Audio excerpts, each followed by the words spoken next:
আমরা সবাই বেশিরভাগ পেঁয়াজকলি ভাজাটাই খাই। আসুন এটার আজকে অন্যরকম একটা রেসিপি আপনাদের সাথে শেয়ার করি। পেঁয়াজকলিগুলোকে ভালোভাবে ধুয়ে এভাবে কেটে নিয়েছি। আর আমরা এই রান্নাটায় একটা মশলা ব্যবহার করব, সেটা কয়েকটা কাঁচা ঝাল, সামান্য একটু সর্ষে আর কয়েক কোয়া রসুন। কড়াটা এবার তাতিয়ে নিলাম, তাতে দিয়ে দিচ্ছি সর্ষের তেল। তেলটাকে ভালো করে গরম করে নেওয়ার পরে আমরা এবার এর মধ্যে দিয়ে দেব আমাদের ওই কেটে রাখা পেঁয়াজকলিগুলো।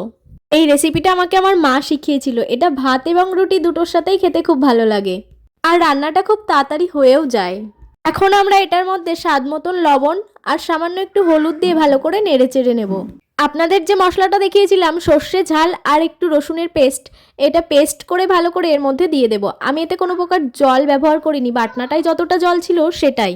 গ্যাসের ফ্লেমটা মিডিয়াম করে দিয়ে এটা ভালো করে নাড়াচাড়া করব। ঠিক এরকম যখন হয়ে আসবে তখন এর মধ্যে সামান্য একটু চিনি দিয়ে দেব। আর চিনিটা দিয়ে ভালো করে নাড়াচাড়া করে নিয়ে যখন দেখব চিনিটা গলে যাচ্ছে আর মশলাগুলো এর গায়ে লেগে লেগে এসছে, তখন নামিয়ে নেব। ব্যাস রেডি আজকের আমার পেঁয়াজকলির রেসিপি।